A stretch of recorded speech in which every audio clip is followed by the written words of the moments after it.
The dust devil swirled around her backwards footprints in the Colorado dirt, and somewhere behind her in the fading afternoon light, a man with eyes like flint was studying those very tracks with the intensity of someone who understood what walking in reverse truly meant.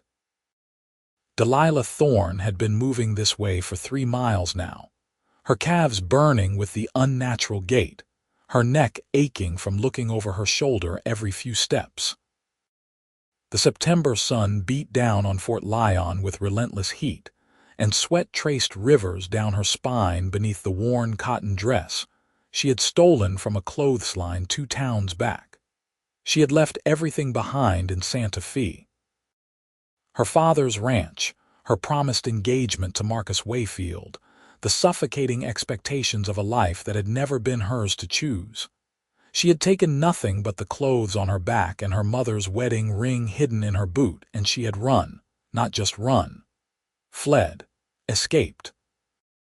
Because Marcus Wayfield was not the gentleman everyone believed him to be, and the bruises on her ribs were testament to what her future held if she stayed. So 3 nights ago, during the town dance when everyone was distracted by whiskey and fiddle music, Delilah had slipped out into the darkness and started walking. She had learned this trick from her mother, who had learned it from her Apache grandmother. Walk backwards to confuse your trail, to make your hunters think you went the opposite direction. But Delilah had not counted on someone like Ryder Blake. She did not know his name yet, did not know anything about the man who had been hired by her father and Marcus to bring her back. All she knew was that for the past day and a half, she had felt eyes on her, had sensed someone closing the distance. She had tried every trick she remembered, walking backwards, stepping only on rocks, wading through the creek for 2 miles until her feet went numb. Nothing seemed to shake him. The sun was dropping toward the horizon now, painting the sky in shades of orange and red that reminded Delilah of fire. She needed to find shelter before dark. Fort Lyon was still 5 miles south according to the last signpost she had passed, and she had exactly $4.30 to her name. Enough for a room and maybe a meal if she was careful. Enough to buy her 1 night of safety before she had to figure out what came next. She turned forward finally, her legs grateful for the reprieve, and quickened her pace toward a cluster of cottonwood trees in the distance. If she could make it there before nightfall, she could rest for a few hours, maybe sleep. But even as she thought it, she heard the sound that made her blood run cold. Hoofbeats. Delilah spun around and saw him for the first time. A lone rider on a buckskin horse, silhouetted against the dying light, moving toward her with the steady determination of someone who knew exactly where his quarry was headed. She broke into a run, her skirts tangling around her legs, her breath coming in sharp gasps. The trees were still a 1/4 mile away. She would never make it, but she had to try. Her boots pounded against the hard earth, kicking up dust with each desperate step. Behind her, the hoofbeats grew louder, closer.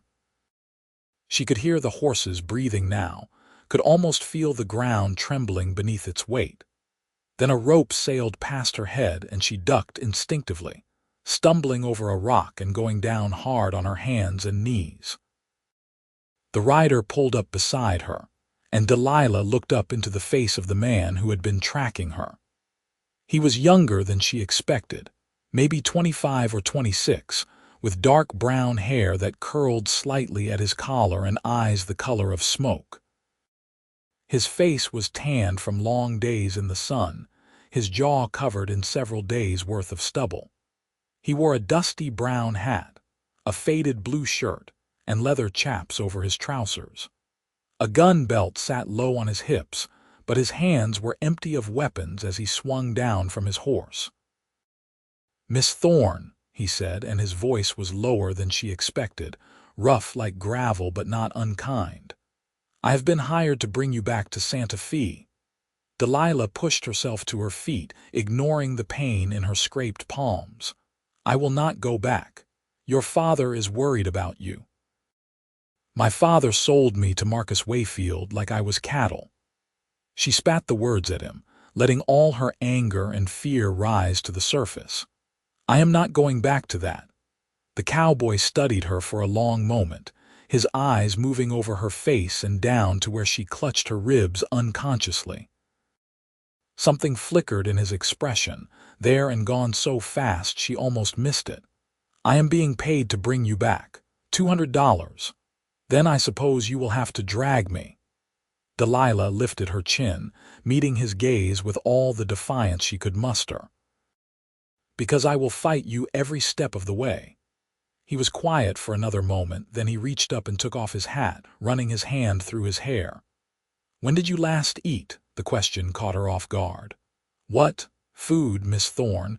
When did you last have a proper meal? She wanted to lie, to tell him it was none of his business, but her stomach chose that moment to growl loudly in the evening quiet. She had finished the last of her bread that morning, and before that it had been nothing but wild berries and creek water for a day and a half. The cowboy put his hat back on. There is a town 5 miles south, Fort Lyon. We can make it before full dark if we leave now. I will buy you dinner and we can discuss this situation like civilized people. I am not going back to Santa Fe, Delilah repeated, so you have said. He swung back into his saddle and held out his hand to her.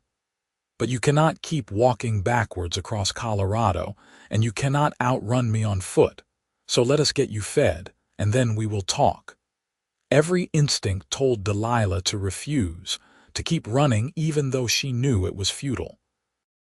But her legs were shaking with exhaustion, her stomach was eating itself from the inside out, and something in this man's eyes made her think he might actually listen. So she reached up and took his hand. His palm was calloused and warm, his grip strong as he pulled her up behind him on the horse. Delilah had to wrap her arms around his waist to keep from sliding off, and she tried not to notice the solid warmth of him, the way he smelled like leather and sage and open sky.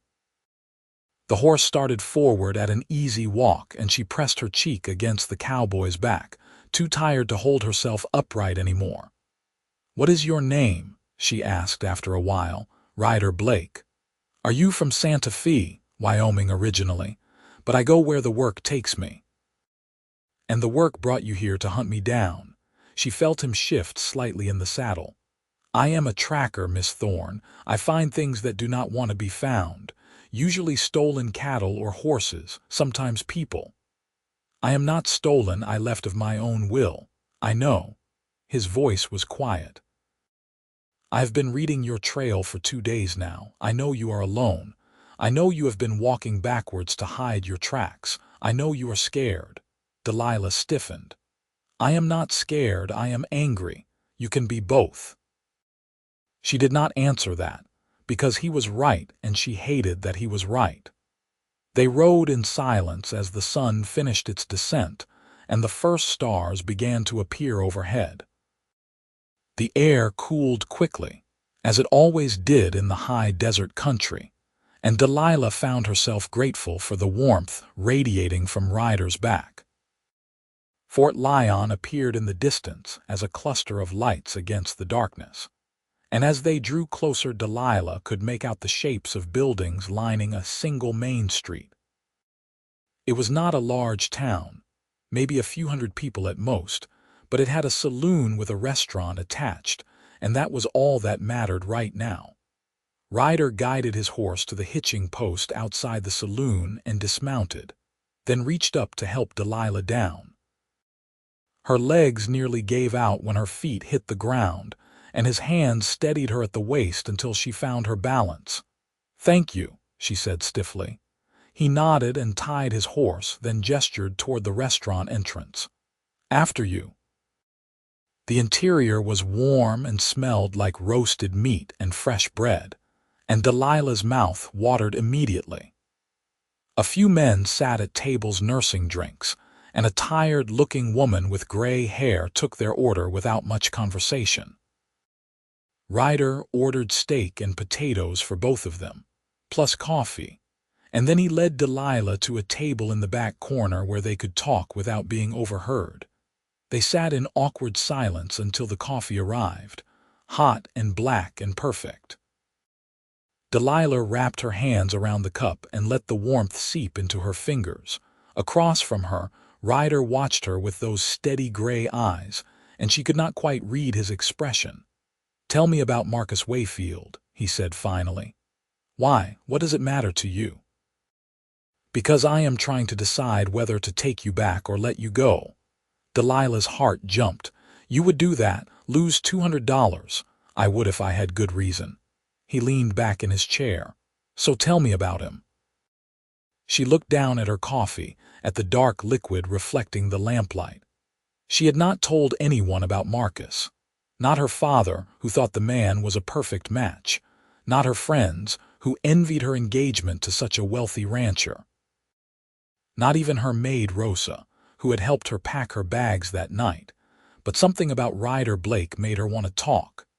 Maybe it was the way he listened without judgment, or the way his eyes softened when he looked at where she clutched her ribs. Or maybe she was just so desperate for someone to believe her that she was willing to take the chance.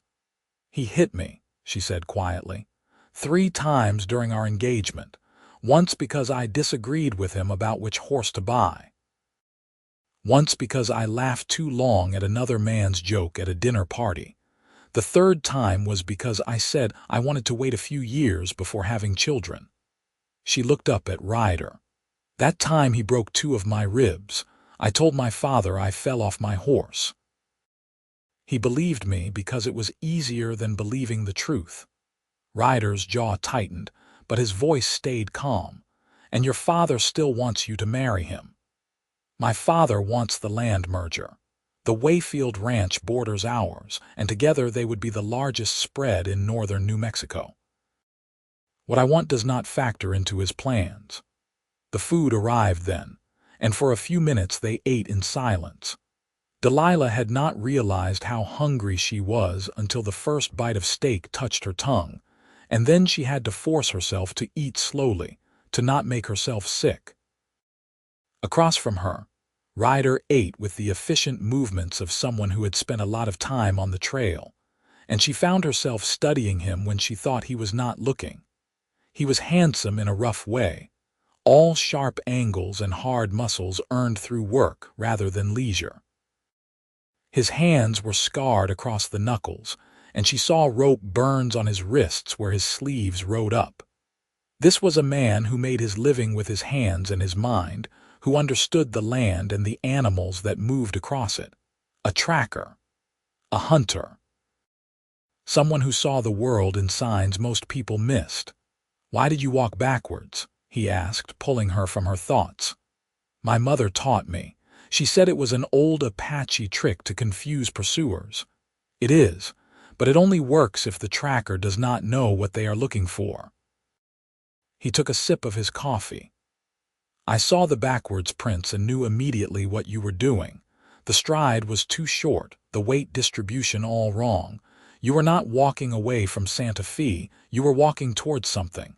"Fort Lyon," Delilah admitted. "I have a cousin here. Haven't seen her in 10 years, but I thought maybe she would help me." "What is her name?" "I know most of the families in Fort Lyon." "Marion Fletcher. Her husband runs the general store." Ryder nodded slowly. "I know them. Good people. But they have 5 children and barely enough money to feed them all. I do not think they can take in another mouth, no matter the family connection." Delilah's heart sank. She had been counting on Marion, on having somewhere to go, someone to help her. Without that, she had nothing. $4.30 and nowhere to sleep. "I see," she said quietly. Ryder was silent for a long moment, turning his coffee cup in his hands. Then he said, "I have a proposition for you. I will not go back to Santa Fe. That is not what I am proposing." He met her eyes. "I have a small ranch about 15 miles west of here. Nothing fancy. Just a cabin and a barn and about 50 acres of grazing land. I also have cattle to move before winter sets in, and I recently lost my cook when he decided to head back east to see his grandchildren.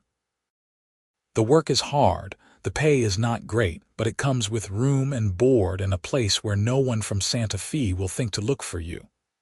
Delilah stared at him. You are offering me a job. I am offering you a choice. You can try your luck with your cousin, knowing she probably cannot help you. You can keep running until your money runs out and you end up doing work far worse than cooking for ranch hands. Or you can come work for me until you figure out your next move. Why would you do this? You do not even know me. I know enough. His voice was firm.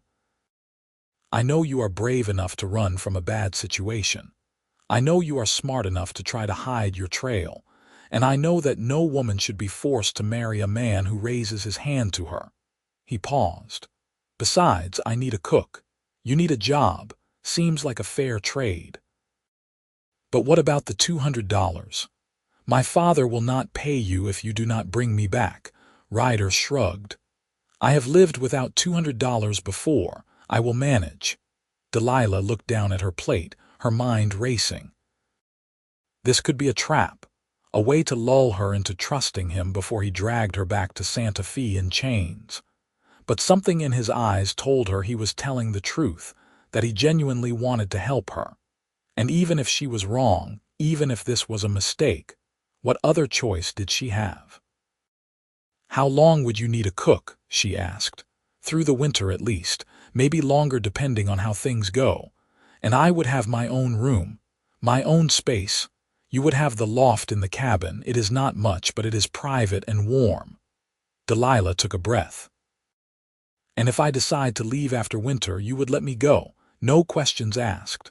No questions asked, Ryder agreed. She extended her hand across the table. Then you have yourself a cook, Mr. Blake. His hand closed around hers, warm and solid and sure. Call me Ryder. They finished their meal and Ryder paid. Then he led her to a small boarding house where he rented them separate rooms for the night. Delilah barely noticed the sparse furnishings before she collapsed onto the narrow bed, exhaustion pulling her under like a riptide. She slept hard and dreamless, and when she woke the next morning to sunlight streaming through the window, she felt more rested than she had in months. Ryder was waiting for her downstairs, and they had breakfast at the restaurant before he took her to the general store to buy supplies. He introduced her to Marion Fletcher, who hugged Delilah tightly and tried not to cry at seeing her cousin again after so many years. Delilah saw what Ryder had meant about the children and the tight finances, and she was grateful he had offered her another option. They left Fort Lyon mid-morning with Delilah riding behind Ryder again, her arms around his waist, a pack of supplies tied to the saddle. The land stretched out around them in rolling hills covered in sage and buffalo grass, with the Rocky Mountains rising in the distance like blue shadows against the sky. It was beautiful country, wild and open, and Delilah felt something in her chest loosen as they rode. Ryder's ranch appeared just after noon, and Delilah was surprised by how much she liked it. The cabin was small but well built, with real glass windows and a stone chimney. The barn was sturdy, and she could see cattle grazing in the distance, their red hides bright against the brown grass. There was a chicken coop and a garden that had gone to seed, and beyond it, all the land rolled away toward the mountains in waves of earth and sky. It is not much, Ryder said as he helped her down from the horse, but it is mine. Bought it 3 years ago with money I saved from tracking jobs.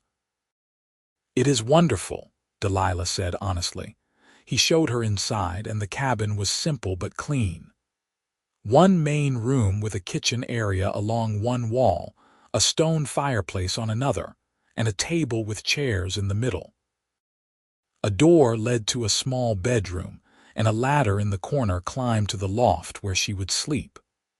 Ryder carried her pack up the ladder and showed her the space, which was just big enough for a narrow bed and a small trunk. A window looked out over the pasture, "I know it is not what you are used to," he said. "It is perfect," Delilah replied, and she meant it. This tiny space was more hers than any room in her father's sprawling ranch house had ever been. They spent the rest of the day settling in. Ryder showed her where everything was in the kitchen, explained his usual meal schedule, and introduced her to the two ranch hands who lived in the bunkhouse near the barn. Their names were Tom and Pete, both weathered men in their 40s who had been working the ranch since Ryder bought it. They tipped their hats to Delilah and welcomed her with the easy acceptance of men who did not ask too many questions. That first night, Delilah cooked dinner for everyone. It was simple fare, just beef and beans and cornbread, but the men ate like she had served them a feast. Ryder watched her from across the table, and when their eyes met he nodded once, a gesture that felt like approval. After dinner, Tom and Pete returned to the bunkhouse, and Ryder showed Delilah how to bank the fire for the night. They stood together in the kitchen, close enough that she could feel the heat from his body, and for a moment neither of them spoke. "Thank you," Delilah said finally, "for giving me this chance. You do not need to thank me, you will earn your keep." But his voice was gentle. "Get some rest. Tomorrow we start early." She climbed the ladder to her loft and lay down on the narrow bed, listening to Ryder move around below. She heard him wash the dishes, heard his bedroom door open and close, heard the cabin settle into silence. Outside her window, the stars were so bright they looked like someone had scattered diamonds across black velvet. For the first time in months, Delilah felt safe. The days fell into a rhythm. Delilah woke before dawn to start breakfast, feeding the men before they headed out to work the cattle. She spent her mornings cleaning the cabin, tending the garden, collecting eggs from the chickens. Afternoons were for preparing dinner and doing laundry and mending clothes. Evenings were for cooking and cleaning up after, and then a few quiet hours before bed where she would sit by the fire and read from Ryder's small collection of books. Ryder himself was a puzzle she could not quite solve. He worked harder than any man she had ever known, up before the sun and out in the pastures until dark. He was patient with the animals, firm but never cruel, and his hands could gentle a skittish horse or doctor a sick calf with equal skill. He did not talk much, but when he did his words were thoughtful, measured. He never raised his voice, never lost his temper, never made her feel afraid. It was such a stark contrast to Marcus that sometimes Delilah found herself watching Ryder and wondering how two men could be so different. They worked side by side more often as the weeks passed. He taught her how to milk the cow he kept for fresh dairy, how to properly feed the chickens so they would keep laying through winter. She taught him that he had been making terrible coffee his entire life, and showed him how to make biscuits that did not taste like rocks. They talked while they worked, small conversations that gradually grew deeper. She learned that his parents had died when he was 16, leaving him and his younger sister to fend for themselves in Wyoming. He had worked every job he could find to keep them fed, and he had learned tracking from an old trapper who took pity on them. His sister had married a good man and moved to California, and Ryder had drifted for a while before ending up in Colorado. He learned that her mother had died when she was 12, leaving her alone with a father who loved his ranch more than his daughter. She had tried to be what he wanted, the perfect lady who would make a good match and expand his empire, but all she had ever wanted was to ride horses and read books and live her own life. "You miss Santa Fe?" Ryder asked one evening as they sat on the porch watching the sunset. Delilah thought about it. "I miss my horse, a gray mare named Silver. Marcus claimed her after I ran, said she was payment for the embarrassment I caused him." She paused. "But no, I do not miss the rest of it. I do not miss pretending to be someone I am not. Who are you then?" His voice was curious, not challenging. I am still figuring that out. She looked at him. Who are you, Ryder Blake? He smiled, a rare expression that transformed his face. I am still figuring that out too. October arrived with crisp mornings and the smell of snow on the wind. The cattle were moved to the lower pastures, where they would be protected from the worst of the winter weather, and Ryder spent long days repairing fences and winterizing the barn. Delilah helped where she could, holding boards while he hammered, handing him tools, learning the work of a ranch in a way she never had at her father's place. It was during one of these afternoons, when they were side by side in the barn fixing a stall door, that everything changed. Delilah was holding a board in place while Ryder nailed it down, and she shifted her weight to get a better grip. Pain suddenly lanced through her ribs where they had been broken, and she gasped, the board slipping from her hands. Ryder dropped the hammer immediately. Are you hurt? No, I just moved wrong. My ribs sometimes still ache. She pressed her hand to her side, breathing through the sharp discomfort. Let me see. It is fine, really. But he was already there, his hands gentle as he lifted the edge of her shirt just enough to see the fading bruises that still marked her skin. His jaw tightened, and when his fingers brushed over the marks, she shivered at the tenderness of the touch. That man deserves to be horsewhipped, Ryder said quietly. I would settle for never seeing him again. He looked up at her then, his gray eyes intense. You are safe here, Delilah. I promise you that. As long as you want to stay, you have a place here. Something passed between them in that moment, something electric and undeniable. Delilah saw the way Ryder's eyes darkened, saw how his gaze dropped to her mouth before jerking back up. She felt her own heart racing, her breath coming faster. The air in the barn suddenly felt too warm, too charged. Ryder, she whispered, and she was not sure if it was a question or a plea.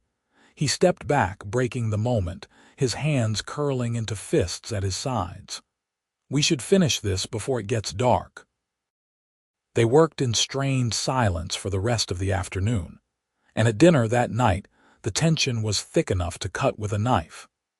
Tom and Pete exchanged glances but wisely said nothing, eating quickly before excusing themselves to the bunkhouse. Ryder disappeared into his room immediately after, and Delilah was left alone with the dishes and her racing thoughts. She climbed to her loft and lay in the darkness, listening to the wind howl outside. She had not been looking for this, had not wanted to feel anything for anyone after Marcus. But Ryder Blake had somehow slipped past her defenses with his quiet strength and gentle hands, and now she could not stop thinking about the way he had looked at her in the barn, the way she had wanted him to kiss her. The next few days were awkward, both of them dancing around each other, carefully avoiding being alone together. But on a ranch, there were only so many places to hide, and eventually they ended up in the kitchen one evening after dinner, washing dishes side by side in careful silence. I am sorry, Ryder said finally. For what? For making things uncomfortable. I overstepped in the barn. Delilah set down the plate she was drying. You did not overstep. I wanted. She stopped, the words catching in her throat. Ryder turned to face her, water dripping from his hands. Delilah, I wanted you to kiss me, she said in a rush. And that scared me because I thought I would never want anyone to touch me again after Marcus. But you are not him. You have never been anything but kind to me, and I do not know what to do with these feelings. He dried his hands slowly on a towel, his eyes never leaving hers. I have feelings for you too. Have had them since that first night in Fort Lyon when you looked at me with such defiance and courage. But I will not push you. I will not ask for anything you are not ready to give. What if I am ready? The question hung in the air between them. Ryder reached out slowly, giving her every chance to pull away, and cupped her face with one calloused hand. His thumb brushed across her cheekbone, and Delilah leaned into the touch, her eyes fluttering closed. Then we take this slow, he said softly. We figure it out together one day at a time. She opened her eyes and found him watching her with such tenderness it made her chest ache. I would like that. He leaned in slowly, so slowly she could have stopped him at any moment, and pressed his lips to hers in the gentlest kiss she had ever received. It was nothing like the possessive, bruising kisses Marcus had forced on her. This was soft and sweet and asking rather than taking. Delilah sighed against his mouth and felt his hand slide into her hair, cradling her head as the kiss deepened just slightly. When they finally pulled apart, both of them were breathing hard. Ryder rested his forehead against hers, his eyes closed. I have wanted to do that for weeks, he admitted.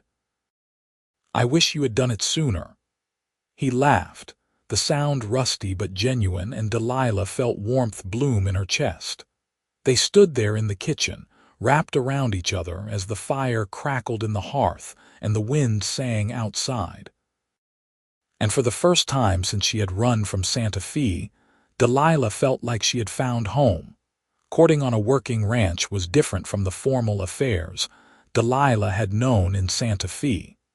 There were no chaperoned dinners or carefully orchestrated dances. Instead, there were stolen moments in the barn where Ryder would catch her hand and press a kiss to her knuckles. There were evenings on the porch where they sat close together, sharing warmth against the October chill. There were mornings where he would touch her waist as he passed behind her in the kitchen, a brief connection that sent sparks down her spine. Tom and Pete noticed, of course, but they approved in their quiet way. Tom started making excuses to keep Pete busy so Ryder and Delilah could have time alone, and Pete began whistling whenever he walked past the cabin, giving them warning of his approach.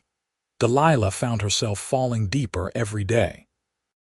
She loved the way Ryder listened when she talked, really listened, like her words mattered.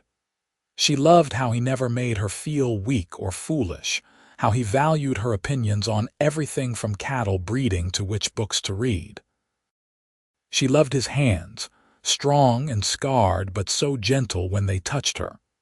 She loved his rare smiles, the way his whole face softened when he looked at her.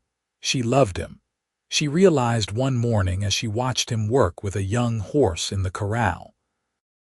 She loved Ryder Blake with an intensity that terrified and thrilled her in equal measure.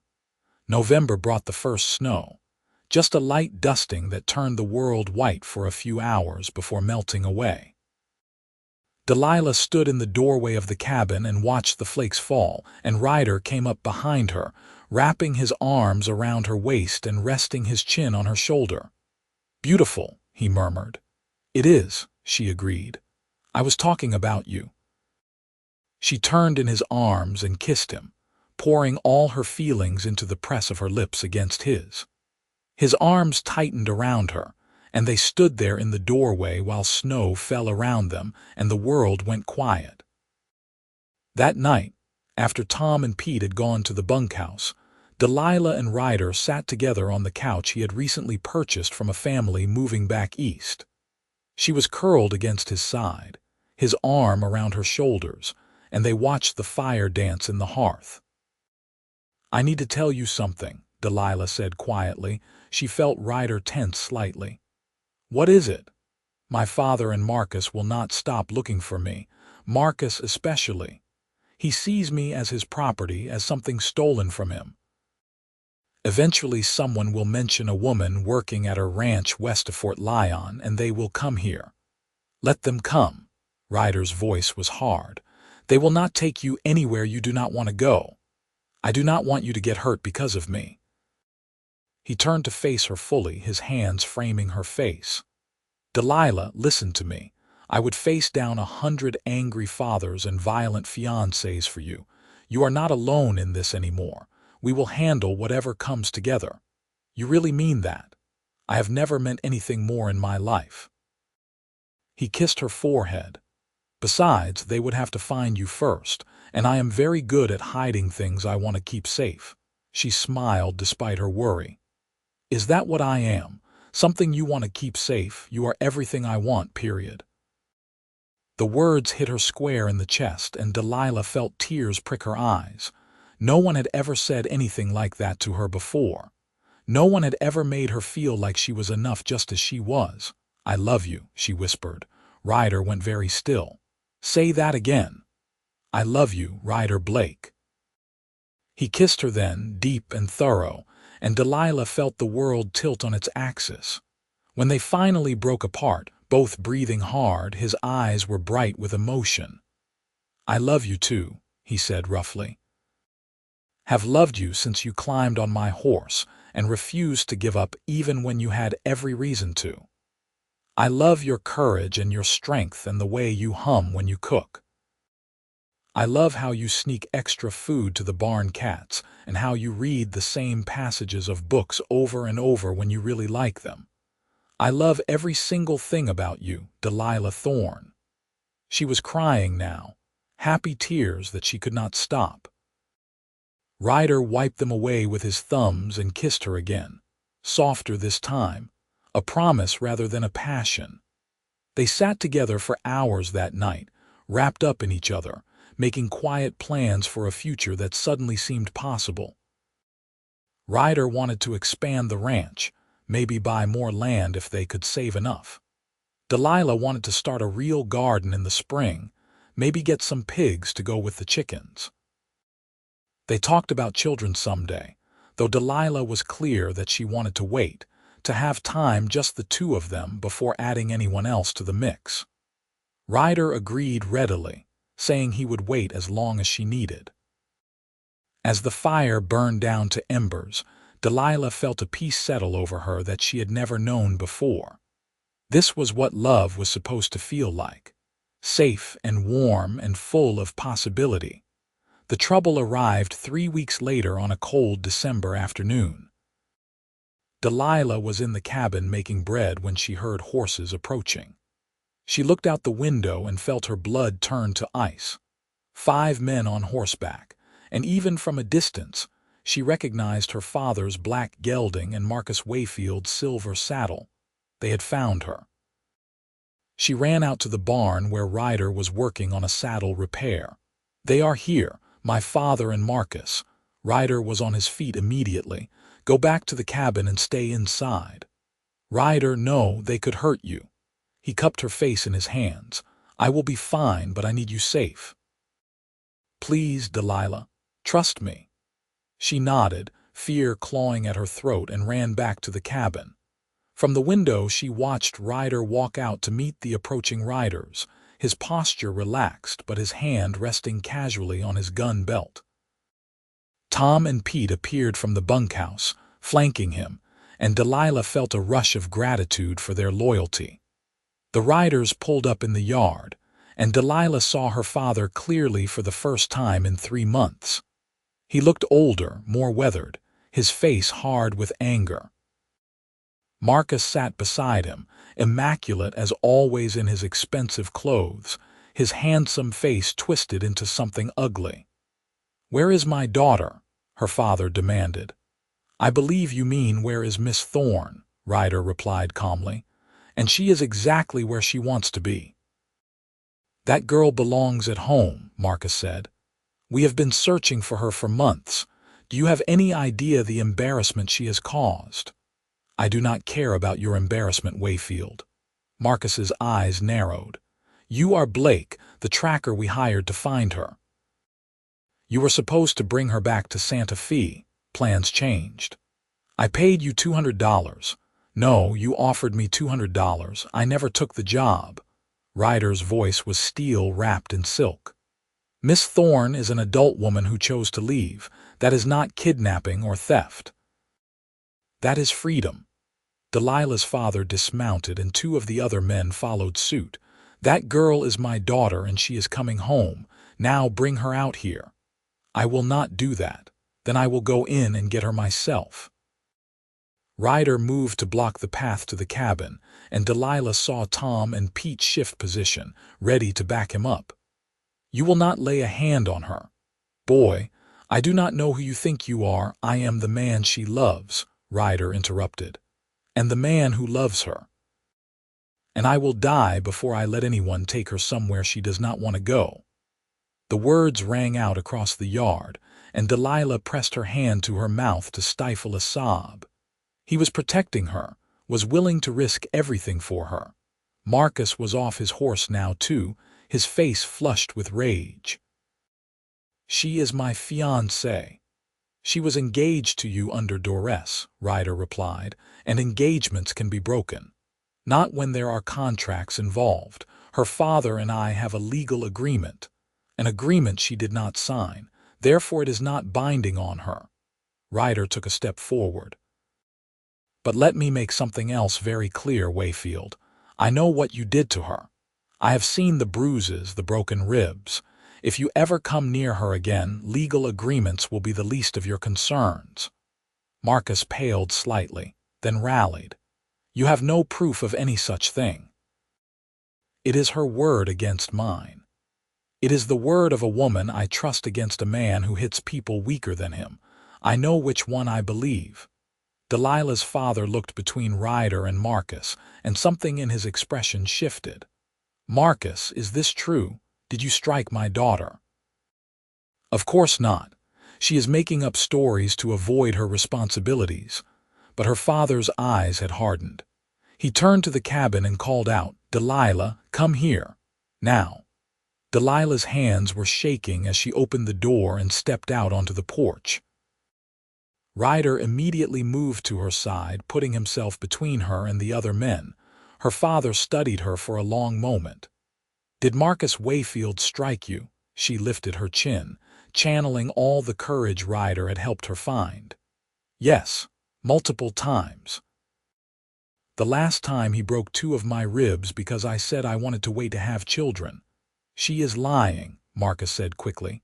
"She fell off her horse. She told you that herself." "I lied to protect you," Delilah said, looking at her father. "Because you wanted the land merger so badly, and I thought if I just tried harder, if I was more obedient, maybe he would stop. But men like Marcus do not stop. They only get worse." Her father was quiet for a long time. Then he said, "Show me the bruises." Delilah glanced at Ryder, who nodded. She stepped forward and lifted her shirt just enough to reveal the fading yellow and green marks on her ribs. Her father's face went white, then red with fury. He turned to Marcus. "Get off my land." "What? But the agreement is void.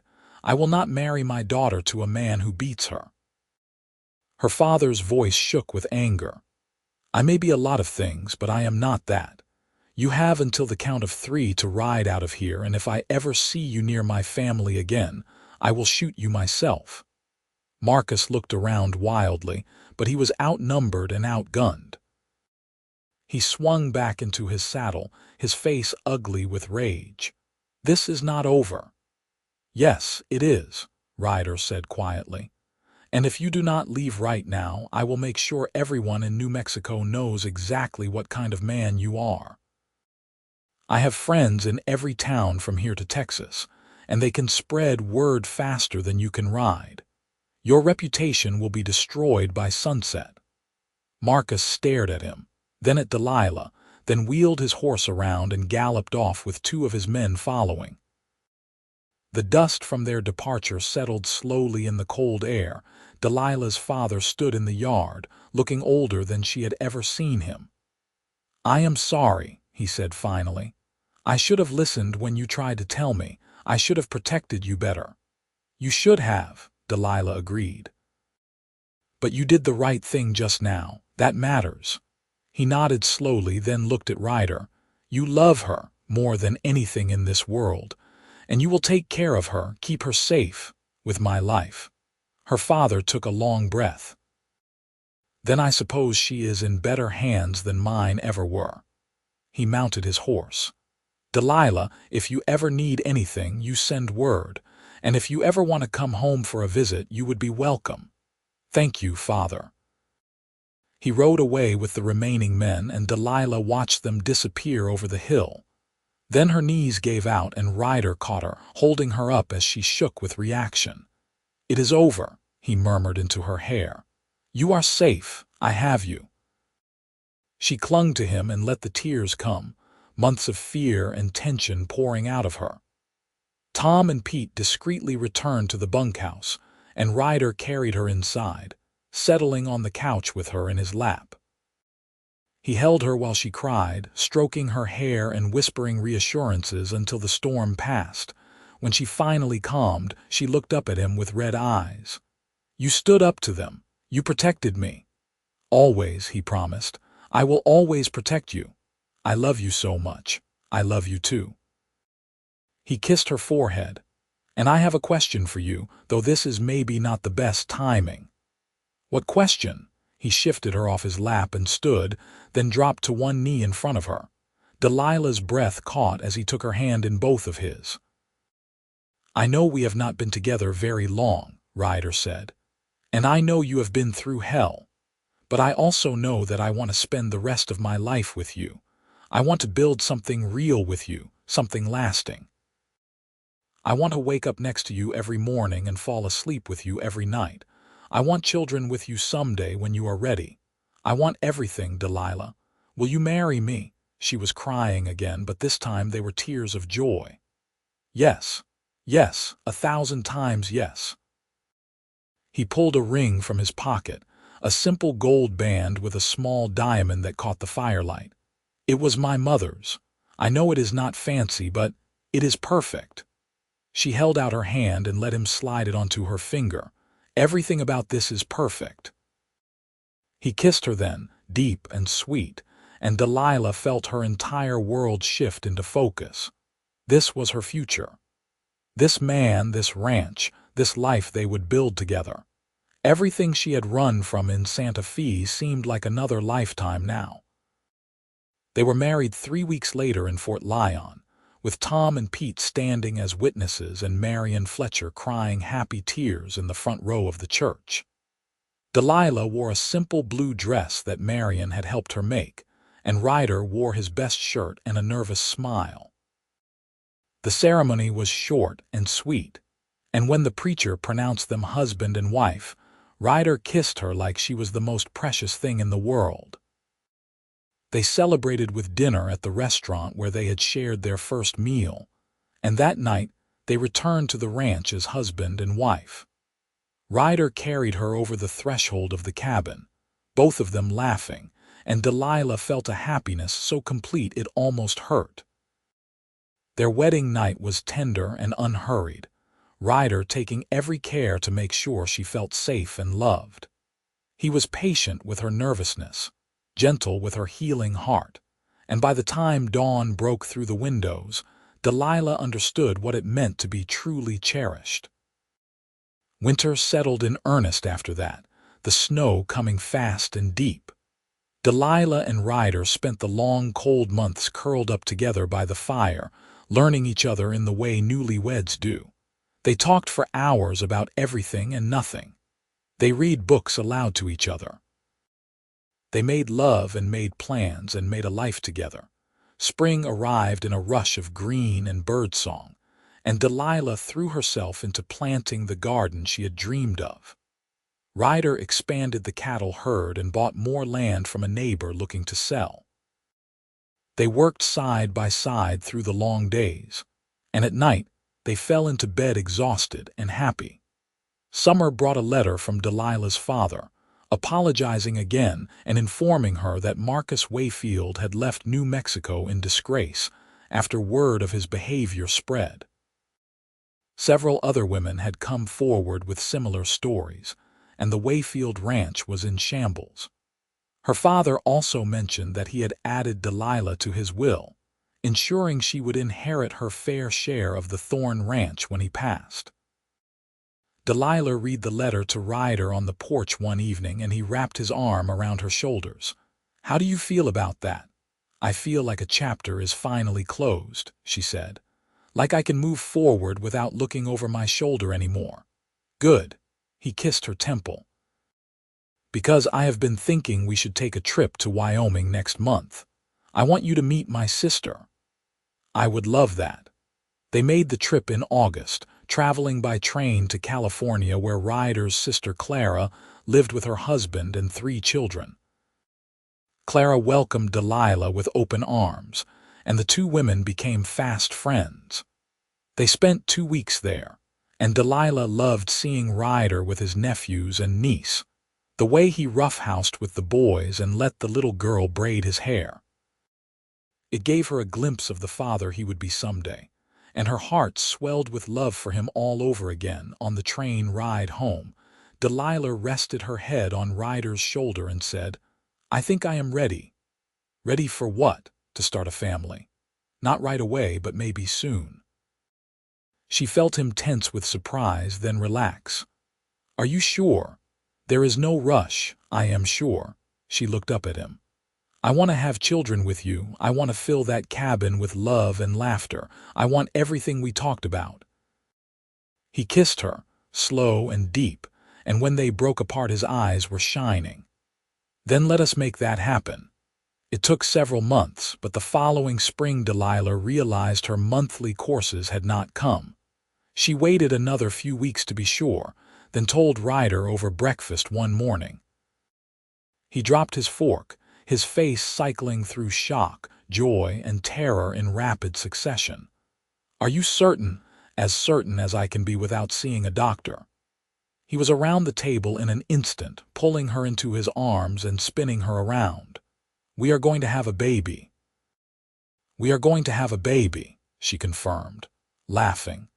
Tom and Pete were nearly as excited as Ryder, immediately declaring that they would build a cradle and a rocking chair. Ryder became impossibly protective, barely letting Delilah lift anything heavier than a teacup. She put up with it for a few weeks before finally sitting him down and explaining that she was pregnant, not made of glass. "I know," he said sheepishly. "I just want everything to be perfect for you." "Everything already is perfect," she assured him.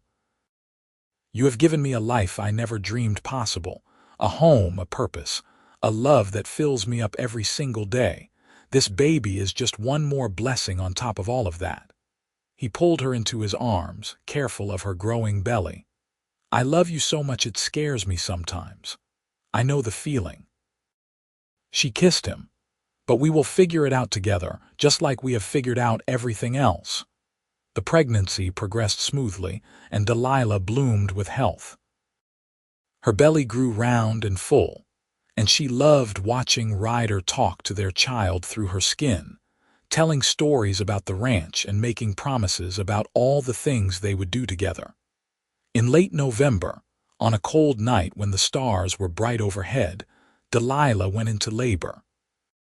Ryder rode to Fort Lyon to fetch the midwife while Tom stayed with Delilah, and by the time they returned her contractions were coming fast and hard. The labor was long and difficult, but Delilah held onto Ryder's hand and focused on his voice, on his encouragement, on his love. And finally, just as dawn was breaking through the windows, their son was born. He was perfect. 10 fingers, 10 toes, a shock of dark hair and eyes that would eventually turn the same gray as his father's.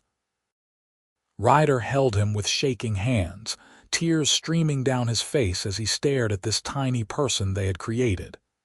"He is beautiful," Ryder whispered. "What should we name him?" Delilah had been thinking about this for months. "I want to name him James, after your father, James Blake." Ryder looked at her, his eyes overflowing. "Are you sure?" "I am sure." He kissed her forehead, then the baby's. "Hello, James. Welcome to the world." The first few months were exhausting and wonderful in equal measure. James was a good baby, healthy and alert, and Delilah fell more in love with him every day. Ryder was a natural father, patient and attentive, and she loved watching the 2 of them together. Tom and Pete were honorary uncles, teaching James to smile and eventually to laugh with their silly faces and gentle teasing. The cabin filled with life and love, and Delilah often found herself overwhelmed with gratitude for how far she had come. When James was 6 months old, Delilah's father came to visit. He was older now, grayer, but his eyes were kind as he held his grandson for the first time. "He looks like you did as a baby," he told Delilah. "Same determined expression." "He has Ryder's stubbornness," Delilah replied.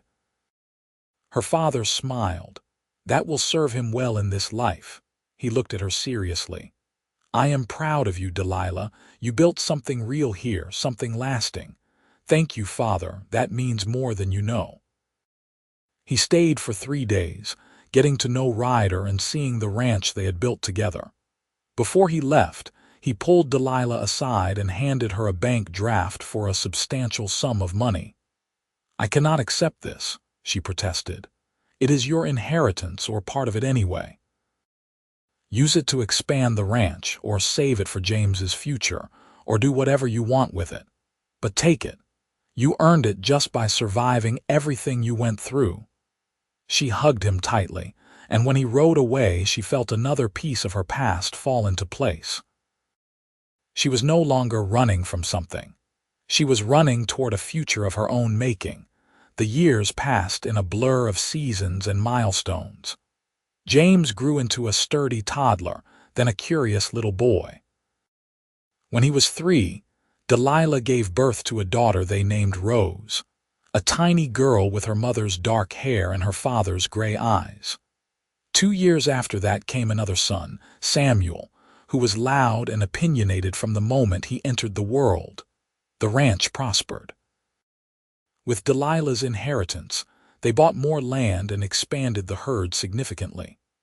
Ryder hired more hands, and they built a proper bunkhouse to accommodate them.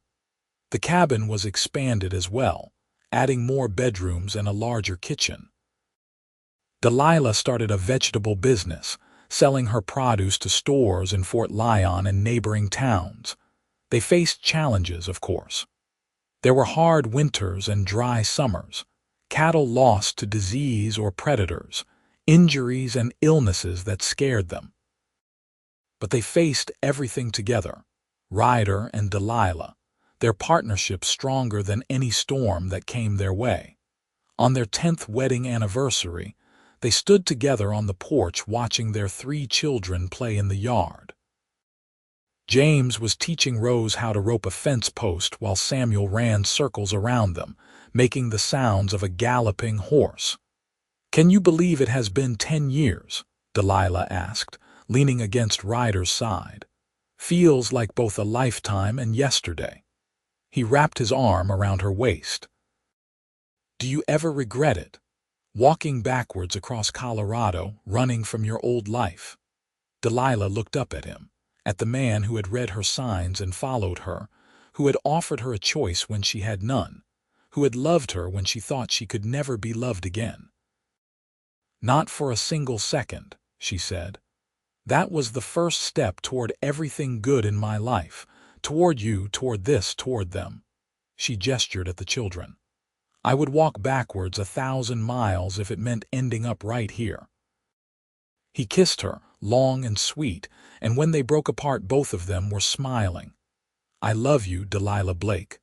I love you too, Ryder, always." That night, after the children were asleep and the house was quiet, they lay in bed wrapped around each other. Delilah traced patterns on Ryder's chest, her mind wandering back over the years. "You remember that first night in Fort Lyon?" she asked. "When you bought me dinner and offered me a job, of course. You looked like you wanted to run again, but you were too stubborn to admit defeat." She laughed quietly. "I was terrified. I thought maybe you were tricking me, that you would drag me back to Santa Fe the moment I let my guard down. What changed your mind, your eyes? They were kind, even when you were trying to be all business. And the way you looked at my bruises, like they made you angry on my behalf. No one had ever been angry for me before. It made me think maybe you were different." "I was different because of you," Ryder said. "You made me want to be better, to be worthy of the trust you placed in me." "You were always worthy." She kissed his jaw. "You saved me, Ryder, not just from Marcus or my father, but from a life of being someone I was not. You gave me space to figure out who I really was, and then you loved that person. It was not hard to do. You are the easiest person in the world to love. They fell asleep like that, tangled together, the way they had every night for 10 years. And in the morning, they woke to the sound of children's laughter and the promise of another day on the ranch they had built together. The years continued to roll by. The children grew and flourished, each developing their own personalities and dreams.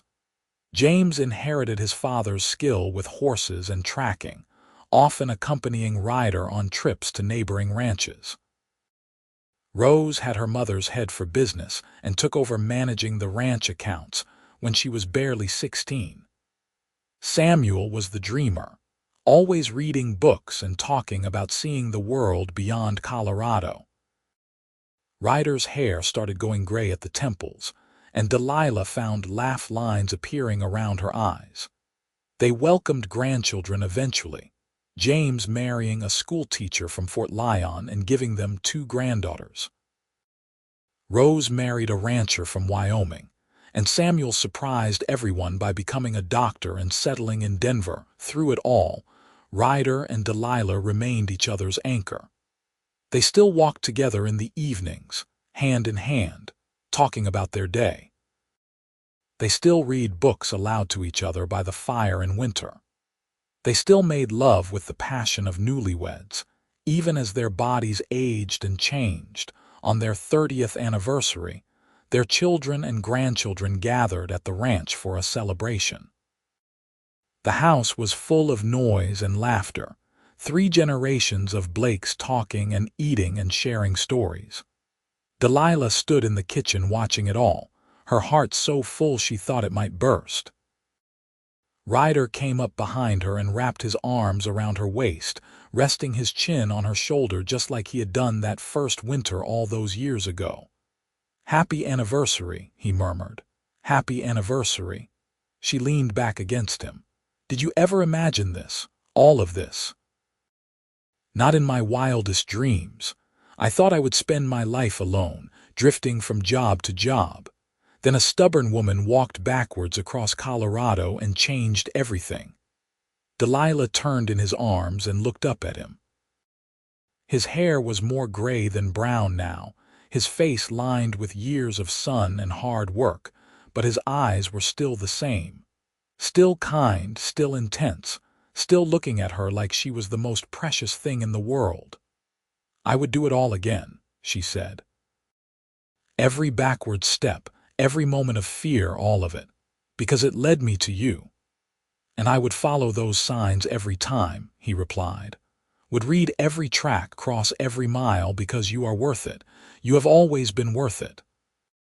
They kissed there in the kitchen, surrounded by family and love, and Delilah felt the same spark she had felt that first time in the barn when she realized she loved this man. Time had not diminished it. If anything, 30 years of partnership had only made it stronger. As the evening wound down and their children began gathering their families to leave, James pulled his parents aside. "I wanted to tell you both something," he said. "Rose and Samuel agree with me.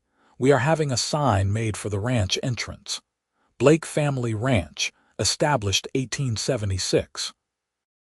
This place you built together, this legacy, we want to make sure it lasts for generations." Delilah felt tears prick her eyes. "James, that is wonderful. It is what you both deserve. You took nothing and built everything. You gave us a home and a heritage and an example of what real love looks like. That is worth commemorating." Ryder shook his son's hand, too emotional to speak, and Delilah hugged him tightly. After everyone had left and the house was quiet again, she and Ryder walked out to the spot where the sign would go, standing together in the starlight. "The Blake Family Ranch," Delilah said softly. "It has a nice ring to it, it does. Though technically it should be the Thorne Blake Ranch, since you built this as much as I did. We built it together. That is all that matters." They stood there for a long time, looking out over the land they had worked and loved and poured their hearts into. In the distance, cattle grazed peacefully. The barn stood strong against the night sky. The house glowed with warm lamplight. Everything they had dreamed of that first winter, everything they had worked for, it was all right here. "You know what I think about sometimes?" Ryder asked. "What?" "About the moment I saw your backwards footprints in that dirt. I had tracked hundreds of people before you, but those prints were different. They showed someone desperate but clever, scared but determined. I knew right then that whoever I was following was special. I just did not know how special until I saw your face." Delilah smiled. "I think about that too. About how I was so focused on running away that I did not realize I was actually running toward something. Toward you, toward this life. The universe has a funny way of working things out. Maybe it does. Or maybe we just got lucky. I do not believe in luck anymore. I believe in choices.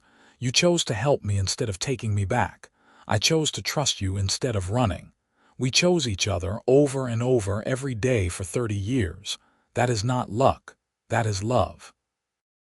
Ryder pulled her close, and they stood together under the stars. Two people who had found each other against all odds and built something beautiful from the ashes of Delilah's old life. They had faced challenges and overcome them. They had raised children who would carry on their legacy. They had loved each other through joy and sorrow, through good times and bad, with a devotion that never wavered. And in the end, that was all that mattered. The love they had built, the life they had created, the family they had raised. Everything else was just details. As they walked back to the house hand in hand, Delilah thought about the girl she had been 30 years ago.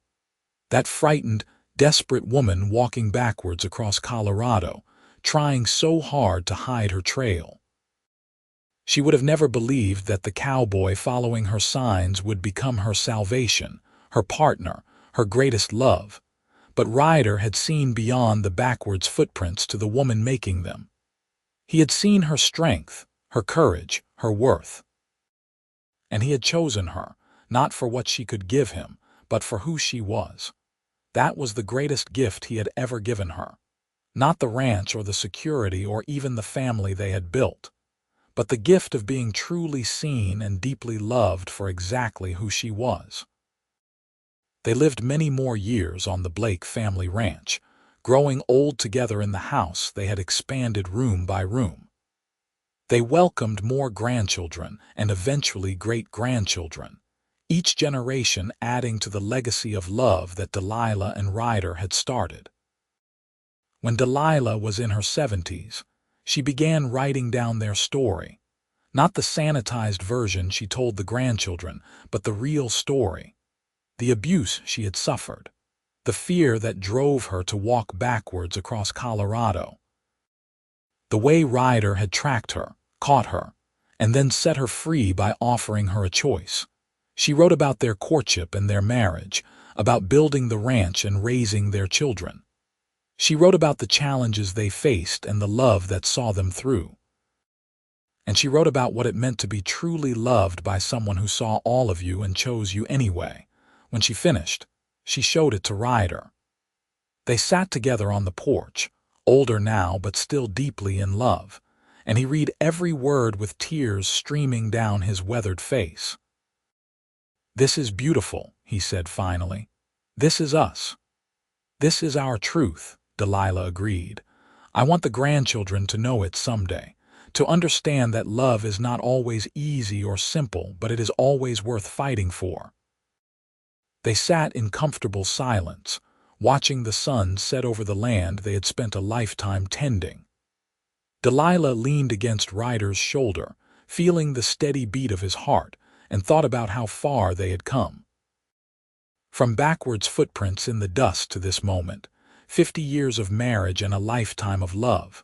It had not always been easy.